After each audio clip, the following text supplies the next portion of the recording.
Hey guys, Alex and Dad from 7th Hour Films back again with Doctor Who Classic.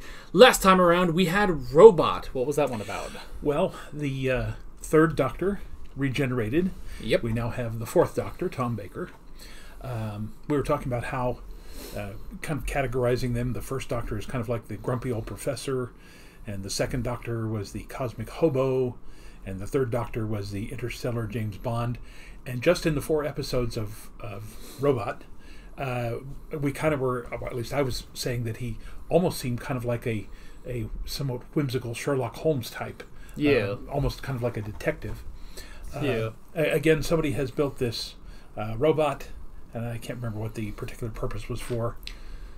They wanted to build a robot and give it a disintegrator gun so that it could steal the codes to every nuclear missile on Earth from the one guy in the UK that had that, so that they could blackmail the Earth to get their act together or we will destroy it. Okay. It's a bit of a convoluted plot, from starting with we built a robot to holding the Earth hostage with nuclear holocaust, but yeah, they managed. There is a connecting thread of dots to get there. So, And despite the fact that, again, I don't want to offend anybody, a somewhat forgettable plot, obviously, for me, but the introduction of Tom Baker was probably the best since Hartnell. Because you remember that when Troughton took over, and again, even though that was an animated series, he didn't really develop a personality until the Highlanders. right. And in the first one with Pertwee, he literally stumbles out of the TARDIS and barely says anything through like the first almost 2 episodes before he finally gets together. Right. So Tom Baker getting up and just going, "Hey, I'm ready," changes into a couple of costumes, finally settles on the long kind of coat and the scarf and the hat, and then just takes off. It was like, okay, now we know where this is going now. Let's just go with it. So Pretty much by the end of that first part, yes, he was completely solidified what he was doing as the Doctor. yeah, including his signature thing about asking people if they wanted jelly beans, or what did he call them? Jelly babies? Jelly baby, I think. Yeah, because I've also heard them called jelly bellies. Yeah. Which is what I have here. Yeah. But yeah, it's sort of an interesting thing comparing Doctor introductions, because they kind of do that even in the modern era, where Tennant's first episode, he's kind of out of it for a lot of it. He shows up at the end, you kind of get a sense, but then it's like, well, now let's go into the next episode, and you really get a sense of what he's going for. But, I mean, nothing is as strange as Troughton's first episode. Yeah. Because it's not even just like, well, it took him a little while to get that. Like, he didn't have anything in 6 episodes. For 6 weeks, there was just nothing there. And you're just sort of left wondering, like, okay, what are we doing here? Like, we have to have some sort of sense. And I know we're bringing this up and we're going to get the comments saying you're wrong, But we don't care, because we're the ones on the video. So, so anyway, but yeah. But yeah, even with Pertwee, it's like, well, it took him a little while, but by the end of it, he was kind of solid. Yeah. But that still was 4 episodes. This one is just go. He was right there. Yeah. Now, the other thing, too, is that, first of all, the Brigadier, who had seen him change from, or knew that he had changed from Troughton to Pertwee, basically, doesn't he have the tagline, "Oh, here we go again," or something like that? Yeah. But the other thing is Sarah Jane, who watched him this time transform to regenerate into Tom Baker, immediately said, "Okay, I understand this is the Doctor. He's not the Doctor that I am used to, but it is the Doctor, and let's just go with it." And they just took off with it. That's also another interesting thing, is sometimes there's very different types of Doctor introductions, where sometimes, like with Pertwee, you did have the holdover of the Brigadier, which was good, but Liz was an entirely new companion. He didn't have Jamie or Zoe, and that happens a lot. Like Matt Smith's first episode, it was just a complete overhaul of the entire show, basically. The only thing consistent from the last episode was the fact that Matt Smith was wearing Tennant's outfit still, but he gets thrown right into it, and he, like Tom Baker, just starts up immediately. Yeah. But then sometimes you have this kind of happened with Tennant and Capaldi, is that their companions are sort of, left over from their previous from their predecessor, and they're kind of questioning throughout the episode, and even for a little while, like, is this really the Doctor? Can I stick with this guy? And yeah, it's very much good here, where Sarah Jane immediately is like, no, you are the Doctor, you know, you've changed your face, you've regenerated, but I can see you're still the Doctor, you know, and I can work with this. One of the few things that was consistent about Hartnell regenerating into Troughton is that Ben and Polly had that exchange about, you know, is this guy the Doctor or isn't he? And they said, look, you know, I don't know what's going on here, but it was the Doctor, and now it's this new guy, so let's just go with it. So. Yeah. Yeah, and honestly, that kind of worked there, where it's like, you know, they're questioning, you know, whether or not he's the Doctor, and that can work, especially when, you know, the two actors are so very different from each other, you know? But the problem is, you've got, you know, grumpy old Hartnell, and then you get nothing for 6 weeks, and it's like, well, no wonder they were questioning whether this was the Doctor or not. He's not giving us anything to work on, you know? But that's just a whole other thing. That's one of those things with the Power of the Daleks where it's like, I feel like it's an episode of small problems that just keep piling up. Like, there's all this stuff, there's the colony, there's the Daleks. The Daleks themselves aren't really a problem. They're just kind of interesting, but they're not really doing anything. And it's like, there's various different things as opposed to, you know, just one big thing that could ruin an episode. Yeah. So I've always thought, and we may have said this back then, if in that first episode after the Doctor changes into Patrick Troughton, if he had just said, you know, give me a moment, or, you know, give me a bit, because, you know, regeneration, or even if he didn't use the word, he'd just say, you know, it takes some time getting used to this new brain and this new body, just anything that would have said, hey, give me a couple of minutes, or, you know, a day or two, and I'll be fine. But he was literally silent almost completely from those first 2 episodes. And then, like, if you had something like, oh, well, we don't know, he's not, you know, he doesn't really seem like the Doctor, and it's like, well, think about the situation we're in, you know, like, this is such a difficult thing. He's got to think about, you know, this colony and the rebellion that doesn't make any sense, so he has to think about that, and there's these Daleks or whatever that are here, you know. So if you could have made that work a little bit more. Ironically, they did preface this regeneration by saying, well, his mind's going to be a little jumbled because of the regeneration, you're just going to have to give him some time, and then he will be the Doctor you know. And that wasn't really a problem for the 4th Doctor. Like, pretty much, by the end of it, he was pretty solid. Yeah. He was, you know, crazy and eccentric, but that really wasn't regeneration craziness. It was just him. That's him. So. Anywho. So that's a big second recap of Robot. Today we're moving on to The Ark in Space. We've done this one before, I mean, wasn't... There was an Ark, it was in space, yes. And the first 2 episodes, they were there, and then they supposedly solved it, and they went away, but when they came out of the TARDIS, they were right back on it. It was like 700 years later. Yes, specifically. And there was something, I can't remember which of those times there was like a disease or like the common cold or something. I think it was actually just that they had evolved past the cold, but they didn't, so they just haven't had it in so long that they weren't, you know, immune to it. So it was something like that, and it was a very interesting episode, honestly. But yeah, so we're just sort of sitting here like, oh, the Ark in space. What could that be? I'm not sure. But let's find out. Yeah, this is 4 parts, because apparently now we're only doing like 1 6-parter per season. So, and the 6-parter of this season is going to be Genesis of the Daleks. So, other than that, they're pretty much all 4-parters. Well, that's good. Yeah. So yeah. Anything else? Well, it's official. I'm now retired. Yeah. That changes nothing about these videos. I will go ahead and say, because I feel like some of you out there will hear that and think, oh, so now they can watch modern Doctor Who as well as classic Doctor Who. And while that sounds great, remember, he's retired. I'm not. So, yeah, probably not going to happen. We'll just have to get to modern Doctor Who in due time. Yeah, however long it takes. We've still got a long way to go with the 4th Doctor. So, And by the way, when I'm not doing this, I'm scrambling right now, editing a script. There's a new theater group here in the Oklahoma City area that I'm in talks to do a show for them.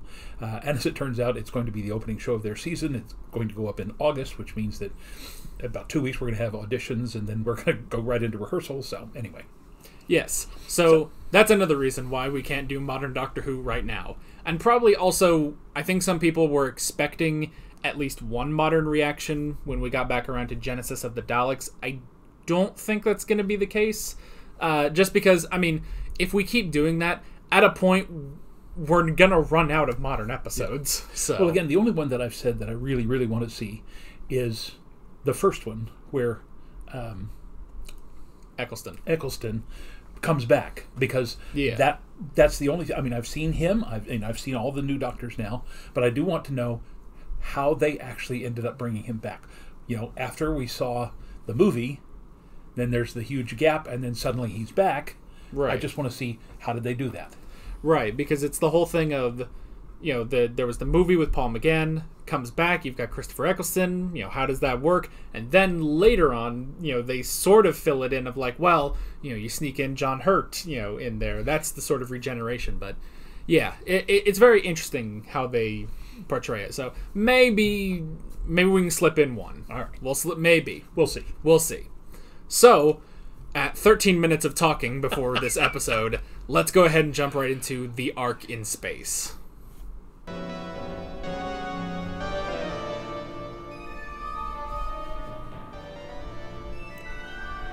Now, something I thought about. The last episode where we had the blank in space was the wheel in space. So I wonder if this could be a Cyberman episode. You're a clumsy, ham-fisted idiot. I said I'm sorry, didn't I? What? Come out. Oh yeah, and Harry. And don't touch anything. I forgot about Harry. The door. Nothing to worry about. Suffocation is nothing to worry about. We can survive for quite a time yet. While you play with that yo-yo. Just a simple gravity reading, Sarah. Yes. Almost certainly we're in some kind of artificial satellite. Now, isn't that... That's very clever, actually. Harry? I think it is. Yes. That's better. It's got an oil lamp. Yeah, like... I say, what's all that for? Can't take a torch? I'm a simple sort of chap. Are you trying to tell me that we're now in the middle of the 30th century? Good heavens, no. Well beyond that. Beyond the 30th? Well, you gave that Helmick regulator quite a twist, I'm afraid. But where are we? But why did he start pushing buttons? No doorknob. There must be a remote control. You haven't touched anything, have you, Harry? Me? Well, there are only two of us here, and your name is Harry. I did just touch one switch. Green. Boy, he really doesn't need, like, any oxygen, apparently.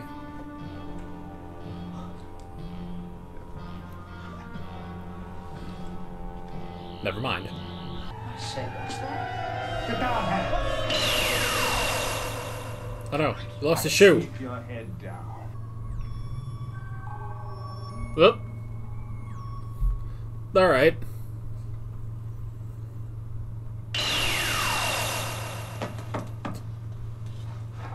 Not his hat. Use a mirror.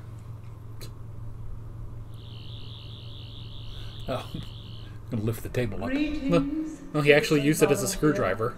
In a few minutes, you will pass beyond life. In case there is any fear in your heart and doubt in your mind at this awesome moment, let me remind you that you take with you all our past. This You most carry excellent the torch. moment. One step, Harry, and we'll be charcoal. Not as elegant as Jack Sparrow and Will Turner. Up there, see? Oh, use your scarf. Never mind. Faithful old scar. Yay.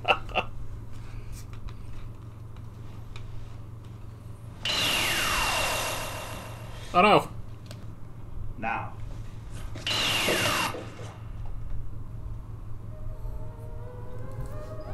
Good job. I don't know why this is reminding me of a Tom and Jerry episode that was in space. Now I'm just wondering why that episode was in space. Well, What is it? I saw something moving. Nonsense. Jello. Impossible. I saw something moving. Multi-nucleate organism? Huh? Let's find Sarah first. Come on. Slugs in space. The entire body of human thought. Oh, it's Noah's Ark. Posterity? I didn't know. Why build all this and send it into space? I say, it couldn't be some sort of survival kit, could it? Survival. Yes, you know, the sort of thing they shove in lifeboats and things. You're improving, Harry. Am I really? Yes, your mind is beginning to work. It's entirely due to my influence, of course. You mustn't take any credit. Now, what's missing? What's happened to the rest of humanity? Some global catastrophe? Yes. And they saw Yes. it coming and made provision for it as best they could. We can't help it now. No. Someone changed her outfit. Should be like that for 3,000 years at least. Even if we had a resuscitation unit, it's doubtful that we could revive her now. Must be something we can do. What would a resuscitation unit look like? Very like an oxygen cylinder. You'll recognize it in this one. Oop. That's a giant bug. Looked almost like a grasshopper Yeah. or a locust. Space locusts. Didn't you have an idea for something about space locusts, or was that something else? You had space cows. Herding space cows. Oh yeah, I did say that on the channel, didn't I? Yeah. Herding a bunch of space cows through the cosmic cattle trail. I still hold that could be an episode. So, and speaking of, I feel like this is like I feel like this is like 5 different Peter Capaldi episodes put together. Like, I'm recognizing each thing. Like, there was an episode where there was no oxygen on this like ship or something because oxygen comes at a price in the future. Capitalism made it to space and is selling oxygen. Everything with the cryogenics and stuff like that. Like, just 8 different things I'm recognizing as various episodes. So, but yeah, an interesting start to this one. Yeah. And very much, I mean, the whole thing of like, oh, they're on this, ark, and it's very much, okay, it's Noah's Ark and stuff. This is still exactly the same as the other Ark episode. So, which was that was a First Doctor episode, I think wasn't so, it? yeah. Yeah, because it was Stephen and Dodo. Yeah. So, and I guess sort of going back to the First Doctor, Harry kind of reminds me of Stephen or Ben a bit, Yeah. So yeah, but very, very interesting stuff. I also noticed a bit, I don't know if I could say like, maybe this is a bit of either the Second Doctor or the Third Doctor, or I guess honestly, this is any of the Doctors, just, this Doctor is a little rude. Mainly to Harry. Yeah. But I don't know, because I'm trying to think like, well, is that a bit more of 2, or is that a bit more of 3, or is that a bit more of 1? And it's like, I think it's the fact that the Doctor just is rude in general. It's just this one's a bit more bold about it. Like, he's a bit more bold in a lot of things. But Hartnell was rude, and he was just rude. I mean, it took him a long while to Yeah. finally realize that he was being rude. By now, though, the rudeness is almost coming out, not jokingly, but with a little bit more of a sardonic humor. Yeah. You're coming along, Harry, but don't credit yourself for that. It's only my influence that's done that to you. He's not being really harsh about it. He's just saying, hey, come on. I'm a guy who's been alive for 900 years, so obviously I'm rubbing off on you. Yeah. I maybe it's a bit more of maybe a slight show off too, because Hartnell wasn't really a show off.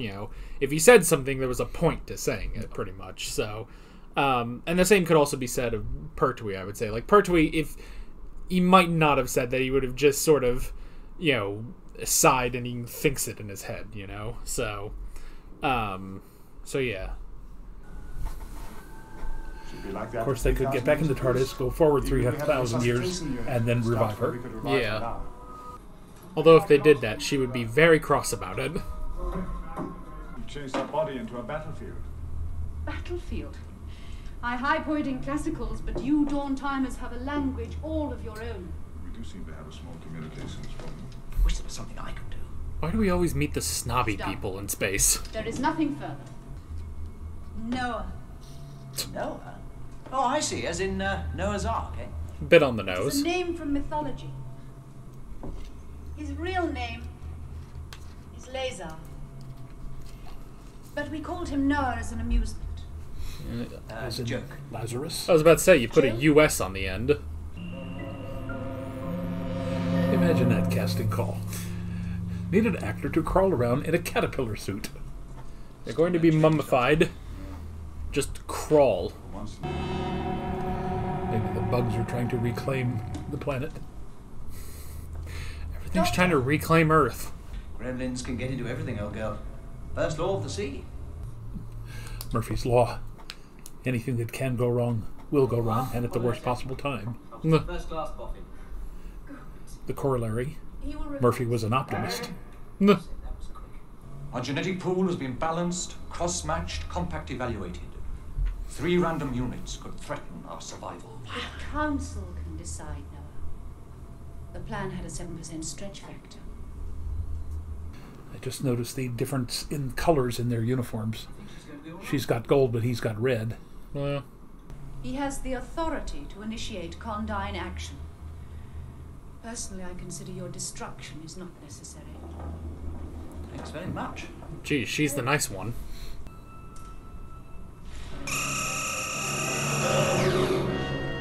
Oh no. He slimed me. I know. He's gonna turn into a werewolf. Notice he's got his hand in his pocket. Oh, yeah. Libri, keep these 3 under guard. I want one of these guys to just be named, like, Jim. Technician Dune. I reported him missing. I'm here. Found you. What? Well, you can relieve him of command immediately. The system must be shut down. You fool, Libri. I don't know how these guys are supposed to survive. Alright, let's guess. He's got a claw for a hand.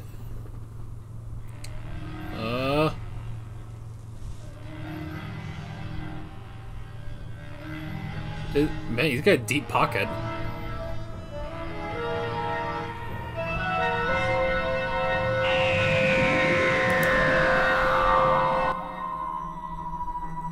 It's a bit tentacle-like, but, you know. Again, larval state. Yeah. It's something you could find in a restaurant. Just need to cook it a bit, give it a little butter. I'm sure you'd be eating it at Red Lobster. Garlic. No. Nuh. No, I've mentioned before, I've had escargot. Never again. Nuh. Yes, I will eat crustaceans, crabs, lobsters. But, escargot, I will never eat snails again. Nuh. You know what's nice about 4-parters? They get to the point. Yeah. Like, pretty immediately after meeting Noah and, him getting slimed, he immediately, things are going wrong, he's turned on people, and we can get moving. I wonder if that was a conscious decision on the producer's part to do this mostly in 4-part episodes. Maybe. Now, I think we might technically have less episodes this season than normal. If it's like 3 4-parters. Here's actually something surprising. Next week we're going to have a 2-parter. And then the 6-parter being Genesis of the Daleks. So I'm pretty sure that's less episodes than we normally have. So We haven't had a 2-parter since the very beginning, have we? What was that? The something of destruction. The Edge of Destruction. Yeah. That's when we found out the TARDIS might be alive. Yeah. And then there was the one-off, the Galaxy 4. Right. Mission to the Unknown was the 1-episode story. Oh, that's right. Galaxy 4 was the Chumblies. Right.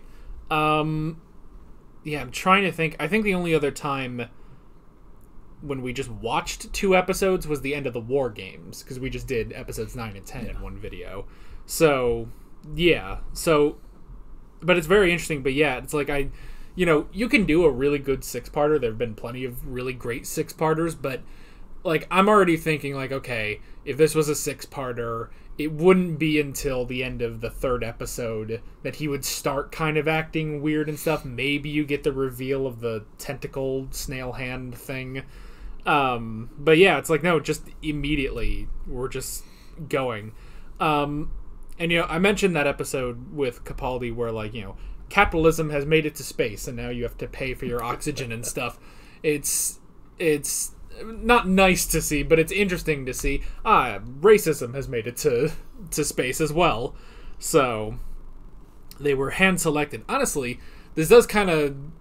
I would almost say this sort of follows up last episode with the SRS, like the very specific group of people that, you know, shall, you know, lead the world and stuff like that. It's like, yeah, it's just this group of people has actually made it to space. So, if anything, it's Invasion of the Dinosaurs if they actually left and went to space.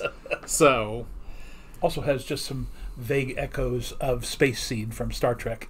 You know, yeah. The eugenics, the engineered people who have been sent away. Because I got the impression there that right towards the end, somewhere in that last part of that episode, that they did not leave on their own, but perhaps had been exiled.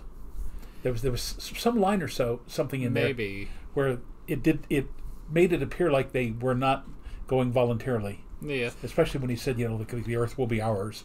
He didn't say the Earth will be ours again or anything like that. So I don't know. Yeah. We'll see. It could have been something like that, or, you know, it's sort of a self-exile. You know, people will figure out how to survive the Earth with the solar flares, but then I guess, you know, finders keepers, whoever gets back first. Which at that point, it's just a rock. Go find a different rock, you know? Like, I'm kind of wondering, like, I don't know, because I always want to, like, tie different space episodes together, so I'm wondering if, like, there have been other episodes that sort of, you could say, are part of this story of, like, leaving the Earth and stuff like that. But yeah, like, at that point, you could try to just find a different planet, like Colony in Space and stuff like that. So, or just at the very least, like, how far are these solar flares going? Because if you can set up a decent, even just a temporary decent habitat somewhere else in the solar system, you could try that. And then, you know, if you really want to claim the Earth, you're a lot closer to home. So, now we already know from previous episodes that there are beings on Mars. We have the Ice Warriors. Yeah. The third Doctor kept talking about Venusian Aikido or whatever that was. So right. That presumes that there is some kind of life on Venus. Yeah. So. And the 10th planet was the mirror image of Pluto. But I don't remember if they actually said there was actually beings on Pluto. No, it was the mirror image of the Earth. Oh. Specifically, it was the doppelganger on the other side. All right. Yeah. Right. Yeah, it was just sort of like flipped upside down. What was it called? Mondas. That was it. And that's where the Cybermen are from. It's the planet that looks identical to Earth, had humans, they evolved into Cybermen. It was a parasite planet or something, and it just somehow one day it just decided to drift away. We don't know how it got away from the sun's gravity or something. Although, there's actually a video that, like, kind of goes over the science of, like, what if the Earth was dragged away from our solar system, and, like, the way they do it is, like, another star basically would have to cross into our solar system, grab us, and chuck us away, basically. And it goes over the entire science, like, how would we survive, can we survive, and stuff like that. And it's actually a very interesting video. I can't pronounce the channel's name to save my life. I think it's, like, Kurzgesagt in a nutshell. It's a very complicated word, and then in a nutshell. So, they have very interesting videos about that, but that stuff is always interesting, like, just the Earth just sort of drifting away, getting colder and colder and colder. But actually, my favorite part of that video is the fact that the moon has to come with us, because it's locked in with us, so we won't be alone if we leave the solar system. And honestly, half of the videos they make about space and stuff like that could be interesting Doctor Who episodes. So You have slept longer than the recorded history of mankind. jeez, And you stand now at the dawn of a new age. isn't that like hundreds of thousands of years then? You will Well, recorded history, we've only had recorded history for about 8,000 years. I guess that's true. world that shall never perish from the universe. Guard what we have given you with all your strength. And now, I guess there's not just like a meat cleaver hanging around. Well, I bet that did your female chauvinist heart a power of good. For what? Well, I mean, fancy a member of the fair sex being top of the totem pole. Fire! Fire! Take command! Now hear me! You take command! We should absorb the humans. The Earth shall be ours. Good on him for putting her in charge. No! Take the gun and shoot yourself, man. No. You'll be all right. And the injection must be right over the pectoralis major. Ah, yes, now that I do understand. And Sarah, you stay and help Harry. Yes, come along, Nurse Smith. She's about to rip those sideburns off her face. Oh, Keep back! And don't touch me! Keep back, I The said! fly. look. Oop. Don't worry, it'll be there in 2 days.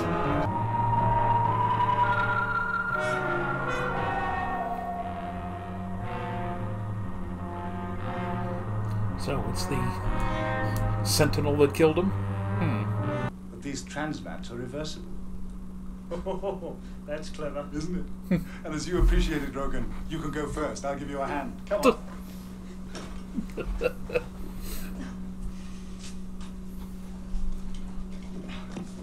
Oh well. I never liked it here anyway. You know, I can't tell if the Doctor's more off of his rocker or if this is just normal for him.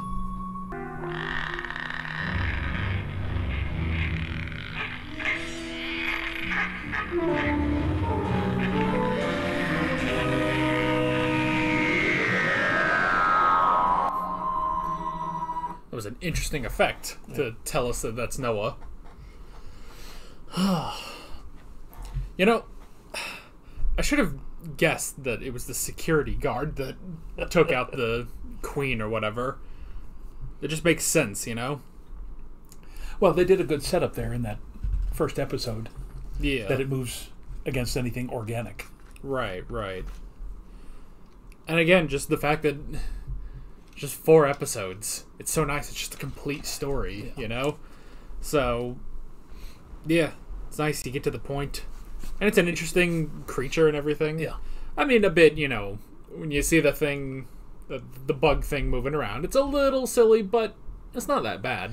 Well, again, if they had simply moved it a little bit further out of camera so that you only saw a small portion of it and just let Tom Baker do the reacting to it. Yeah.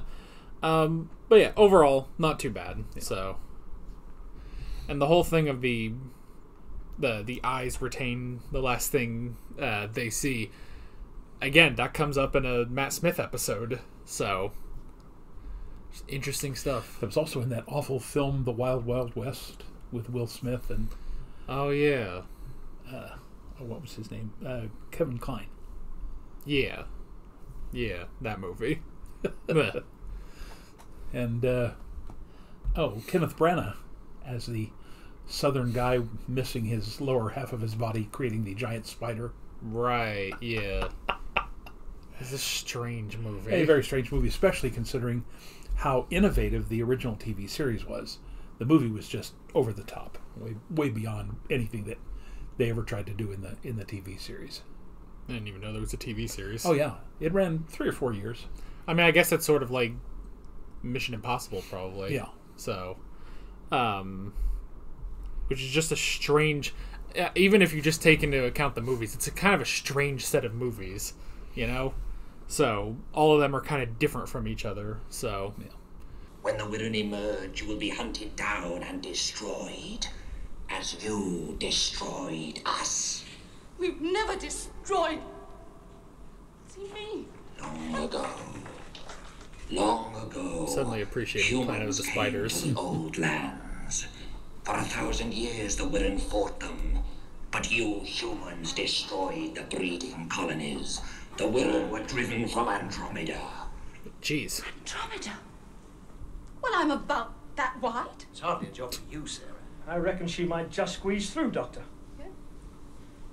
Good girl, Sarah. Come on. We better hurry. The Wirren are going to start moving any moment. You four go to the transport. Is this 1974? I think so. Then they would have known what happened with the Apollo 13, where they saved the Apollo capsule by using the lunar lander, doing literally the same thing.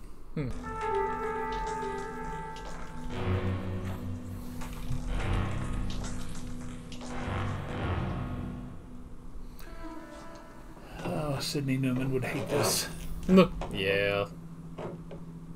How you doing, old girl? How do you think I'm doing? Twit?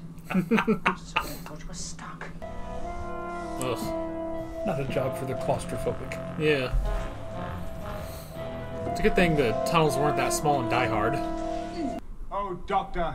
Is all you can say for yourself? Stupid, foolish girl.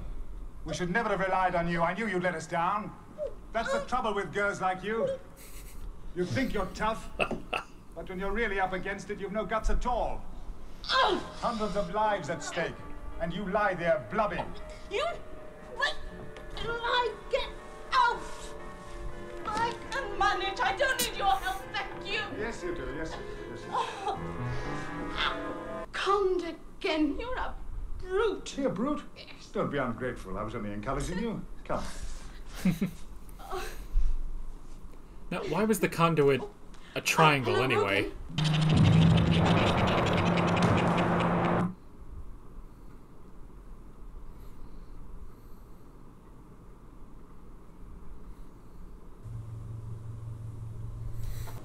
Come on, Sarah. He'd have wanted you to be brave.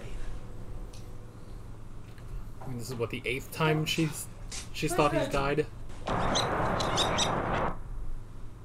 Oof. It's quick. Shuttle's blown up. He must have known that that would happen. Noah deliberately neglected to set the rocket stabilizers. More than a vestige of human spirit. Sarah! Coming! Here's your coat. How many layers can one man wear? Well, I won't be alone for long. Life is returning to the Ark, and soon to the world. Have a jelly, baby pie. Oh, thank you. Thank you.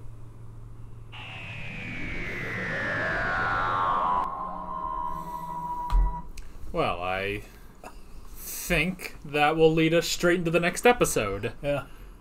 Which is a 2-parter. I guess rounded out, it's a 6-parter.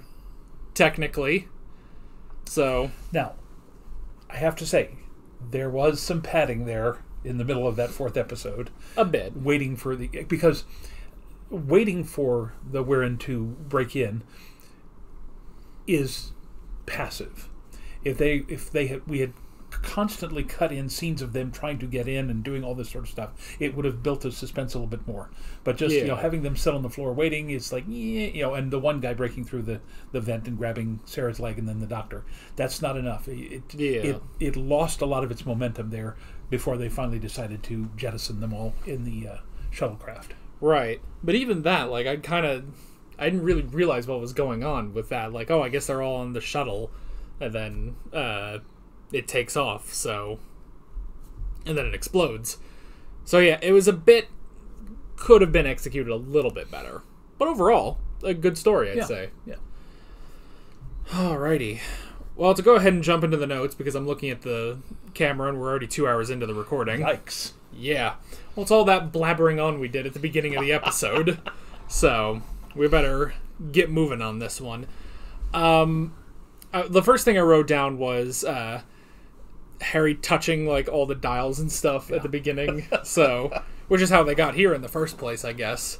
It was just supposed to go to the moon, but yeah.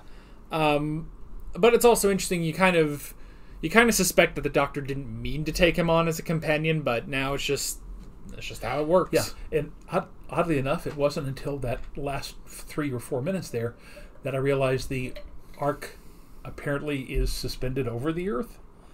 That doesn't make any sense, because if the solar flares could have hurt the Earth, it could have hurt the Ark. I guess maybe because I mean it's been gone. They've been there for 10,000 years, so maybe it was a sort of thing of like, well, maybe it left and it was supposed to come back towards the end of its life. That didn't seem very clear. Yeah, but I guess at the beginning it did show the Ark above the Earth, and the Earth seemed to be fine too. I didn't seem to remember that. Yeah, so that was pretty much the establishing shot at the beginning of the first episode. But yeah, that is a good point that I forgot that it was supposed to be just right there. So yeah, maybe it did just sort of like, go round, it did a once round the block basically over the past 10,000 years. So 10,000 years will give you such a crick in the neck. Exactly. Let's see. Well, we did have the security guard, which was interesting, and a good way of leading to the electricity being the weakness of the Wirren. Yeah. So that was good. Although at the end the Doctor just got his hat back. Like, so you could have worn that this whole time. Then he just didn't. I don't know. Like, I'm assuming at the top of his hat it's a little singed. So either that or the hat regenerated. Maybe. I don't know. I did kind of think about that. There was something about that where it was one of the times where they thought, oh, well, you might die doing this. And it's like, well, maybe I'll just get a new body at that point, even though I've already grown fond of this one. But I don't know. I've sort of had debates before of like, what will trigger a regeneration and what will just outright kill him. Like, I thought, like, okay, if he gets shot in the head, can he regenerate, or is that instant? And the verdict I found in the comments is that's probably pretty instant if it destroys the brain too quickly. So it has to be that he's sort of just dying and he has the opportunity to regenerate. Anyway. But let's see here. I did like the I guess sort of communication difference at the beginning. You've got the sort of proper people here like Vera and Noah and stuff, and then you get Harry, who I guess, I mean, he had a blue collar. Does that count? So, but yeah, with his just normal sort of Earth speak from regressives. Yeah, regressive speech. Which, that was interesting. They kept bringing that up, and yet we never really got any further after that. Yeah, because it pretty much right after that was when Noah was taken over by the Wirren. So yeah, like there was a bit of that. This sort of like, I guess what must be a class struggle for those who were enlightened and chosen to repopulate the Earth, and the people on the corner of the 7-Eleven, the riffraff, yeah. So, which, because they never brought that up again, I'm assuming they still have this problem. I mean, well, I guess it's not really a problem if you don't have the riffraff anymore, but still. So yeah, but maybe some of them have, at least maybe Vera has changed some of her thinking after seeing the Doctor and Sarah and Harry. So yeah, but there was that whole thing of contamination. You don't want these regressives contaminating our pure bloodlines and stuff like that. And then she went on to say something, but there is a 7% stretch or something that we can allow up to 7% of the regressives to intermingle into us, and it still won't alter the outcome. So. Something like that, I guess. I don't know. So, and yeah, I mean, of like probably thousands of people on this arc, and you have 3 people there that could be regressive. So I don't know. But yeah, And then the next thing I wrote down is just bugs, slugs, and Noah. So, so yeah, I mean, it's interesting. So, okay, so the whole thing was that there was one Wirren came to this ship, got killed, but implanted an egg into Dune, and then thus that one Wirren then created the rest of the pack, I guess. Yeah, laid the eggs or something like that. I guess, and then one of them took over Noah, but I guess the plan. See, this is where I'm sort of missing a link, because there were a bunch of Wirren and also the Wirren that possessed Noah. So why would they need to possess the others? That was their plan, was to absorb the other humans. But why? As food, I guess. I suppose. Yeah. Something like that. I don't know. Yeah, it's just kind of interesting, because you'd almost think that, the sort of... Because I get having, one who is part human and is sort of our, Borg Queen sort of stand-in for the Wirren. But having that be separate from this Dune guy is I guess that's sort of where I'm getting the missing link there. But I liked how, pretty much immediately, at first I thought, okay, it's going to be Inferno again, and not, down to the goo again, but I thought, okay, he's going to, go crazy, and eventually they're going to have to turn on him. But it was just pretty much immediately, he's starting to lose it. He gets the crazy slug arm and stuff. And then, but I like how he does fight it. It's not that, we have to convince him to fight it later. It's like he keeps fighting up until the end, and almost immediately relinquishes command to Vera, which was pretty good. Because that was the thing with Professor Stallman, was that he would just, kept hiding this until eventually we didn't even convince him to fight or anything. We just had to kill him at the end, I think. Yeah. So yeah. So this was I like that this was a lot different from that. Let's see.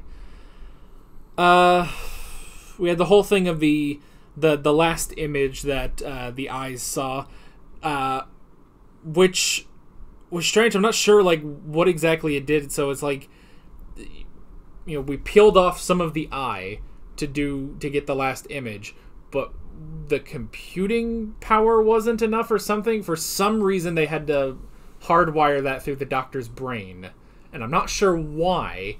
And it didn't really result in anything. For a second it's maybe he'll be slightly possessed by it or something, but it really didn't do anything to him. It made him 10% more eccentric than he was. So, but I mean, it was still interesting. Yeah. And okay, wasn't when it was hooked up to him though? Isn't that how he finally made the deduction that it was electricity? That the Sentinel had been the one that had fatally injured the Queen. Yeah. Oh, and I guess he also said that he slightly connected to I guess the hive mind, so he could learn as much as he could about them. So I guess it is sort of that. Okay, now the Wirren's backstory is a little strange, where they had their own colonies, basically, and then the humans came and destroyed them, so they're trying to get revenge on that. Which is strange. You don't need to do that. You can just have them be a parasite. But okay, but you gave them that backstory. The other thing that caught my attention is the fact that they're from Andromeda. Now, unless there is an Andromeda system that I'm not aware of, that has to mean the Andromeda Galaxy. That's very far off. And there's probably a star or two called Andromeda within our galaxy. Probably that must be what they're going for, because they also said so our space pioneer ancestors were successful, which you didn't know that. Or maybe they were the other ones who they went off maybe to just form colonies somewhere while this group stayed on the Ark. So, and I guess so they said that this was the Ark was made in the 30th century, but it's 10,000 years later, so it's the 40th century. So I suppose in 10,000 years, someone made it to Andromeda. And I guess that could just be it, that 10,000 years, they were asleep, but other humans were awake, causing trouble with the Wirren, and now the Wirren have come to these people who didn't even know all of that was going on. I guess it could be that. I don't know. You throw the Andromeda Galaxy in there, I start questioning things, you know? So, I actually thought that would be another interesting episode of Doctor Who, with the whole thing of eventually the Andromeda and Milky Way galaxies will collide, you know, millions upon millions of years from now. But I thought that would be kind of an interesting episode somehow. I don't know. I mean, it's a collision, but of course the collision itself will take millions of years, and the whole thing will be reformed into one giant Milkromeda galaxy. So I don't know if that could be an episode, but that should be an episode. So there's an old 1950s science fiction film called When Worlds Collide, and it's about another planet crashing into the Earth. Yeah. So, and I know recently there was a movie about the moon crashing to the Earth. It's apparently really bad. So, and that was another. I was talking about the video of like, what if the Earth was dragged out of the solar system. They did make another video of like, what if the moon, you know, fell to the Earth, and they were like, okay, now for this video, we're going to have to use magic to move the moon, because there is no scientific way that the moon would ever fall. So we're just going to start off with, for some reason it's falling. Now let's try to get into the science of it. And actually, I think what they went to is, even at the end with all of that, it still wouldn't actually crash into the Earth. It would just completely break apart and just form a disk before it could ever hit the Earth. So, interesting stuff. If I remember, I will try to like put on screen what that channel's actually called, because they're really interesting. So, yeah. So that all was interesting. We had the Die Hard moment of Sarah going through the triangular conduits, which why are they triangular? You know, it's like, it's not the least efficient shape in the world like a circle is, but like, why is it a triangle? You know, because even if it's like you send a robot through there, give it enough space, you know? So that seems strange. But I did like that moment of the Doctor sort of backwards encouraging her to get through by just belittling her and everything. So that was funny. And yeah, it's always still kind of funny when they bring up stuff like that, with like Harry saying like, oh, who would have guessed that a woman would be leading the human race in the future? Oh, well, isn't that interesting? So it's like we are moving on. You know, it's the 70s. We're starting to move on, but there's still some guys that sort of think about that stuff. So yeah, because in the previous 3 Doctors, we've seen societies run by women. Yeah,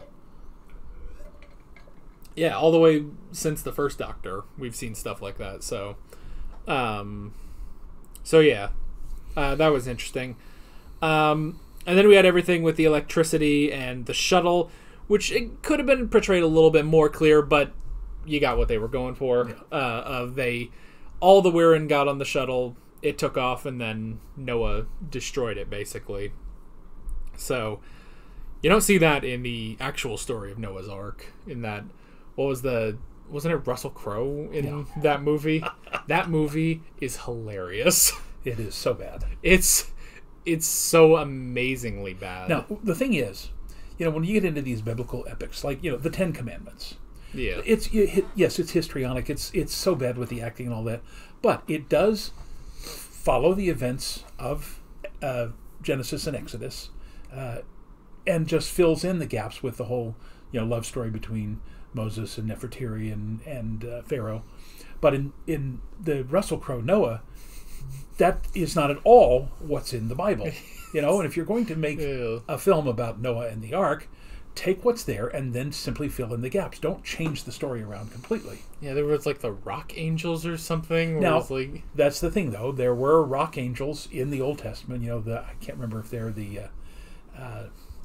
Nephilim or something like that. But yeah, there are some kind of non-worldly creatures. Yeah. Which, there's actually a video on YouTube. I don't know why YouTube recommended this to me, but there's a video called Biblically Accurate Angels, and it's just the most terrifying. It's like an eye and just many tentacles and all this like weird eldritch horror and stuff. And it's like, and I think like the top comment on that is like, well, yeah, you know, the angels, they look terrifying to terrify the demons, and the demons would appear human to tempt, you know, normal humans and stuff. And it's like, that makes sense. It's still terrifying, and why is YouTube recommending this to me? I watch anime and like Let's Plays and other reaction videos. I don't know why I'm getting biblically accurate angels. So but anyway, yeah. So but the Noah movie, that was hilarious. Don't watch it. Yeah. And yeah, you don't get like weird stuff with Ten Commandments and stuff, you know. Like, they're all pretty standard, you know, Ten Commandments, Prince of Egypt, whatever that one with Christian Bale was. Was that Gods of Egypt? Or is that different? No, that's the really bad one with Gerard Butler. Yeah.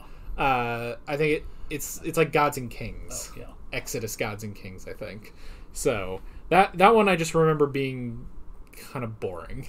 So now, I have said for 25 years now, there is a story that needs to be made into a movie. It is literally the oldest story ever written, the story of Gilgamesh. And my understanding was, a couple of years back, this is like 10, 15 years ago, somebody was actually thinking of trying to make a non-biblical but Sumerian epic, and they had actually signed on Vin Diesel or somebody to play Gilgamesh, which is, you know, not a bad idea because he's literally a superhuman type of guy. But for some reason, it fell through. There's another one. Somebody was going to try to make a movie about Hannibal crossing the Alps and attacking the Roman Empire. That fell through.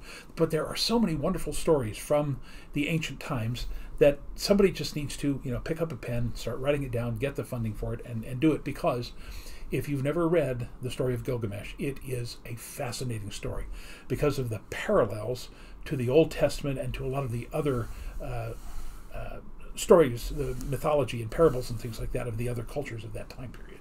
Yeah.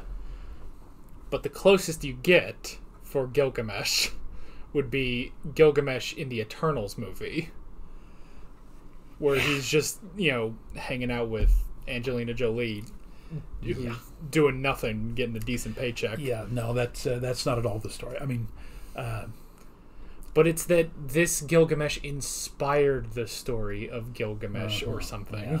So anyway, yeah, that's another boring, not good movie. So yeah. Got anything else? No, I've got nothing else. And now it's weird that you've asked me that instead of me asking you that, but that's all right. Next time is the two-parter. What's it called? Well, I get the feeling it's gonna give away the next episode, but the next episode is called The Sontaran Experiment. Part 1 and Part 2. So I'm imagining the Doctor, Harry and Sarah, getting those names. Yeah, I'm getting those names mixed up. Yeah, I'm thinking of the character from Star Wars Rebels instead. I imagine they go down to the planet and the Sontarans are there doing something. Different Sontarans, though, I would imagine. I don't think might be the same actor, but a different character. So, but yeah, that'll be 2 episodes. So we're not going to take 2.5 hours on it like we did today. So, but yeah, that is basically it. With all that being said, we're Alex and Dad from 7th Hour Films, and we will see you guys next time. Take care. You know, since you asked me if I had anything left, why don't you try to do the outro? All right, everybody, thank you for watching. If you'd like to hear more about... There's a playlist. There's a playlist for the Classic Who reactions. There's a separate playlist for Alex's modern Who reactions, as well as some of his other reactions that he does that are non-Who related. There's also a subscribe button. Don't forget to hit the notification bell. And Patreon. Patreon. Oh, yes. Please. Patreon. help this boy out. And so with all that, I guess we'll see you guys next time. Take care. Good job. 10 out of 10.